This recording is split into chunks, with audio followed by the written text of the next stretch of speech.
Both of the Rams lines faceplant in a preseason opener, while the Chargers revel in running game success. Philly also cancels talking with the Clippers about a potential James Harden trade. For now, good morning. I'm James. This is your daily dose of sports and snark for the greatest sports city in the world, Los Angeles. This is the faithful Angelenos Morning Report. So it is August 13th, 2023. I am in a terrific mood. That work assignment I had in Tulsa, Oklahoma is in the rear view mirror of life, guys. No more misery with the Okies from Finoki. Also, back with my wife. She's beautiful, makes me feel great. It's Sunday, it's the Lord's Day. Take a moment and thank the Lord for the good things you have in life, like LA sports. If you like being in the know about LA sports, click-clack the like button. Click-clack the subscribe button. There's a notification bell. Hit that. It'll let you know when we drop new content. Sharing is caring. Let people know we exist. And by all means, comment. There's always good stuff to talk about when it's LA. Now, before we go through the news and notes, a look at the scoreboard. Last night out at the Ravine, the Dodgers extend their winning streak to 7 games.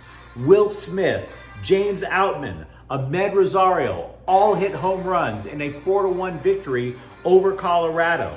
The Dodgers lead the NL West by 8.5 games. That doesn't suck. And by the way, if you remember before the season, we were like, yeah, the Dodgers, they don't really have a closer. Quietly, Evan Phillips has produced a pretty decent year as a non-closer closer. He got a 17th save last night.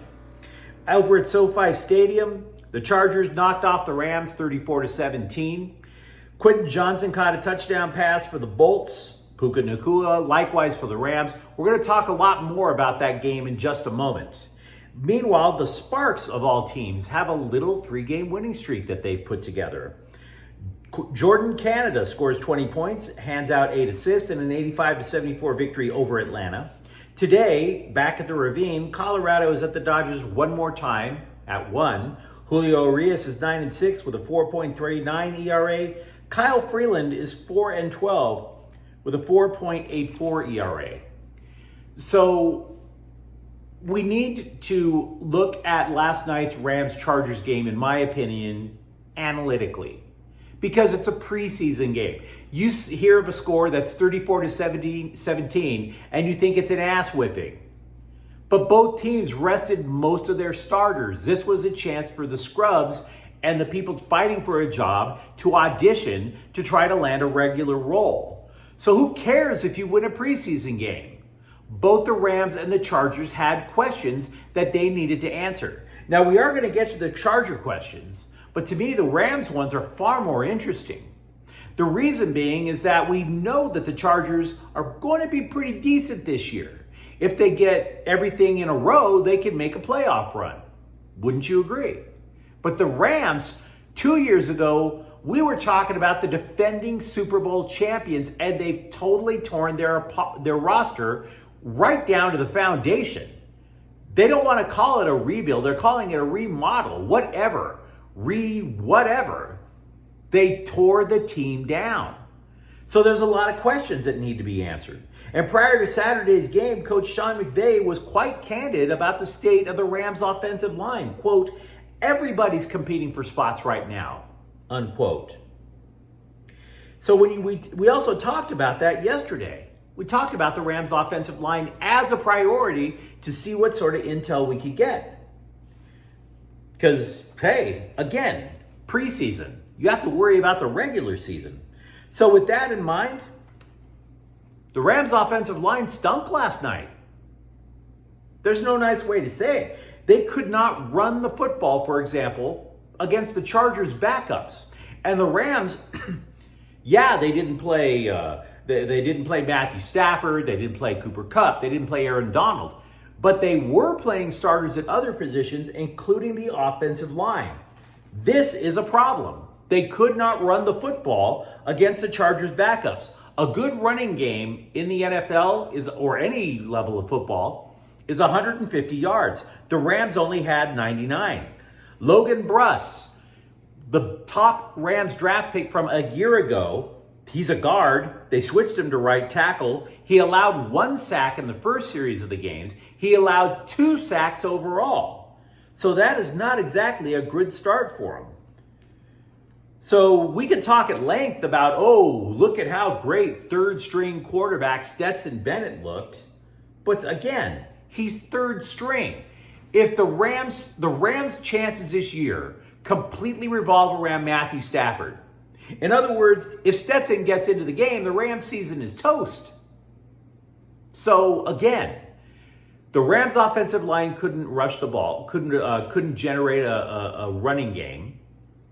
And Bruss allows 2 sacks. So you're sitting there going, well, that's not good. But the defensive line was even worse. No Aaron Donald, fine. But the Rams' defensive line is small. Aaron Donald isn't even all that big. He's just extremely powerful and skillful. The defensive line of the Rams was mostly responsible for the Chargers rushing for almost 7 yards a play. Almost 7. If the Chargers were just like, to hell with it, we know what we have in the passing game, let's just run out the clock, they could have still scored 34 points against a defense that was allowing that many yards per carry. The Chargers topped 200 rushing yards. Now, we'll talk about the Chargers rushing game in a moment. But again, neither the offensive line or the defensive line gave much of anything to the Rams last night. And that's alarming. And by the way, the special teams is new as well. Do you remember that? New special teams coach, new punter, new long snapper, new kicker. The special teams, the rest of them, the Gunners, made up of people who are not high up on the roster, so they better know their special teams game. They allowed a punt return touchdown last night. Negative after negative after negative. These are real issues that the coaching staff and the players have to resolve. Now, I'm not going to sit there and tell you that there weren't any positives.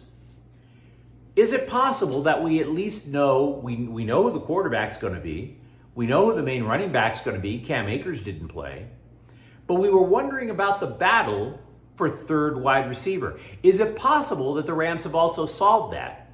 Because if they have, at least they have their offensive skill position set for the year. There are 3 wide receivers, Cam Akers in the backfield, Stafford at quarterback. So maybe that's something. When I talk about the third wide receiver, remember, the skill players mostly didn't play. There was no Cooper Kupp, there was no Van Jefferson, there was also no Tutu Atwell. Has the decision been made? Is Tutu Atwell the starting third wide receiver, as opposed to Puka Nacua, or as opposed to Ben Skowronek? Skowronek and Nacua played. Atwell, I didn't see him. So at least offensive skill may be resolved for the Rams. Now, meanwhile, over for the Chargers, the big question, the big talking point was going to be the running game. It was an absolutely crucial goal for new offensive coordinator Kellen Moore. So what do we say about the numbers? They rushed for over 200. They averaged almost 7 yards an attempt. This is great. So then you're sitting there going, okay, well, who had the bigger game? The bigger game was by a guy named Elijah Dotson, rushing for 92. I'm here to tell you, don't put a lot of stock into that. Dotson played in the fourth quarter when, again, if the Rams starters on defense weren't that great, what about the Rams' fourth and third string defensive line? Exactly. So it's not necessarily a breakout performance for Dotson with 92 yards. The war that I was thinking of, the battle I was thinking of, is between Isaiah Spiller and Joshua Kelly, because the primary backup running back theoretically could wind up being your starter with the Bolts if they decide to get rid of Austin Eckler, which is a possibility. So in round 1 of this battle between Spiller and Kelly, Kelly wins. He had 54 yards to 27 for Spiller.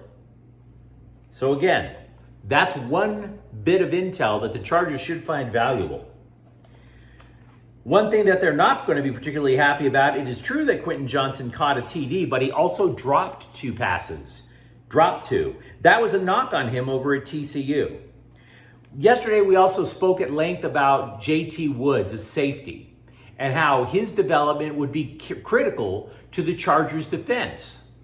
Because last year he didn't play a lot, and the reason was he couldn't tackle. So as for yesterday, Woods was a mixed bag. Some pluses, some minuses. For example, he didn't get beaten deep. Great. He also had 3 tackles, tied for 5th on the team. Pretty good. He also got called for an unsportsmanlike conduct penalty that was completely stupid. So there's that. Right? Mixed bag. Stuff you like to see. Another thing that makes you want to blast your head into the wall. I kind of cared that I mentioned earlier for the Rams about how Stetson Bennett, how his performance was immaterial because of Matthew Stafford is gone, the Rams are toast. That's not necessarily the same story for the Chargers. Remember, Justin Herbert lost time last year due to injury. So I kind of care that Easton Stick had a decent game for the Chargers. Kinda. I'm not going to sit there and tell you that Easton Stick is a Super Bowl caliber franchise quarterback. But if Herbert does get dinged up, maybe you could feel a little more confident. Just saying.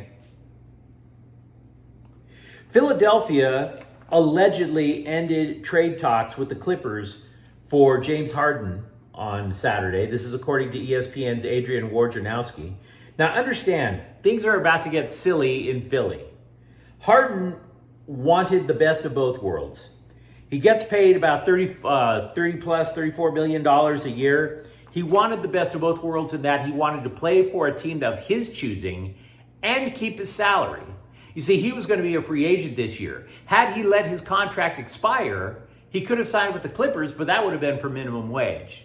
That's a hell of a pay cut. So instead, what he was like, I'm going to re-up, I'm going to extend with the 76ers, and the 76ers are going to try to make a trade to get the most possible talent back. Well, that went down, but Philly has no leverage in making a trade. So the Clippers have been basically offering nothing but chump change back for an elite scorer. And as a result, Harden is twisting in the wind. So I say that they have allegedly ended trade talks. Harden theoretically could show up to camp, sit there, realizes that he has Joel Embiid, and that gives him a shot at a ring. Or he could do what he's done in his past, which is basically be a clubhouse cancer. Come in completely out of shape, gain a lot of weight, not try that hard on either end of the court, and basically just be an all-around jerk until Philadelphia acquiesces. So there's going to be some drama coming around in the NBA. And I will tell you this, because I'm not passionate about the Sixers or James Harden, if you want to drama queen it up out there, you go right ahead. It don't make me no never mind. Meanwhile, for the Lakers, Pau Gasol was enshrined into the Basketball Hall of Fame on Saturday. He didn't hesitate to have Laker fans reaching for the Kleenex because he recalled his first conversation with Kobe Bryant after he was acquired from Memphis. Quote, he made sure that right away I got the message. He said, welcome to the team. I'm happy you're here. Now let's go win a championship together. I said, all right, I'm in. Have a good night. That was it. No crap. Straight to the point. And then he added, I wouldn't be here without you, brother. I wish more than anything that you and Gigi were here today with us. I miss you and I love you. Unquote. I'm not crying, you're crying. By the way, also for the Lakers, alleged free agent target Christian Wood is supposedly eyeing a contract with Miami. To which I say, oh well, enjoy. Mookie Betts was scratched from Saturday's Dodger game because he had a stomach virus. He is expected to play today. Also, relief pitcher Yency Almonte. He was sent to the injured list with a sprained medial collateral ligament in his knee. He's going to be out for 2 weeks. Victor Gonzalez, who was sent down to Oklahoma City the day before, pretty much Ubered right back to the OKC airport and flew west. I have said, switching topics quickly, I have said multiple times that I do not trust the foreign soccer press. I have no trust in them whatsoever. So what I'm about to tell you, take it with a grain of salt. There are multiple foreign outlets that are claiming that former Sheffield United striker Billy Sharp is flying to Los Angeles to sign a one-year contract with the LA Galaxy. Now, Sharp has 256 goals in his career. He's also 37. It's also the foreign press. So yeah, he would be a benefit to the Galaxy despite his age, because they need somebody who can put it in the net. I just don't trust the foreign soccer press. I'm sorry.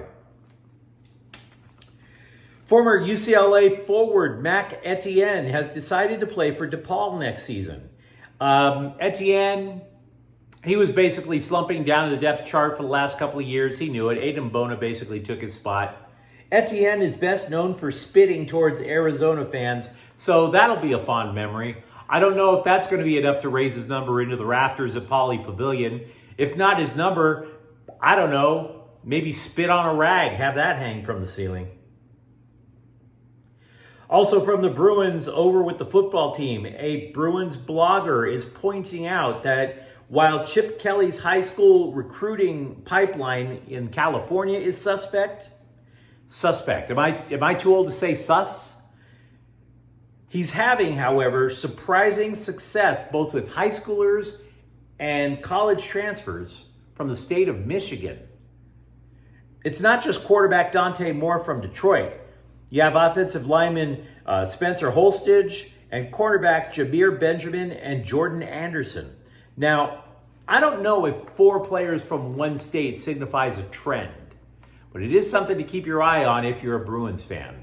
But you let me know what you think in the comments thread. If you are a Bolts or a Rams fan, tell me what you liked or what you were really concerned about after that first preseason game. And if you enjoyed talking LA sports with me, don't forget to subscribe to Faithful Angelenos. We're talking LA sports every single day here. Thank you for watching. I'm James. We'll be back tomorrow. Faithful Angelenos is a Kian Corte El Queso production. Take care.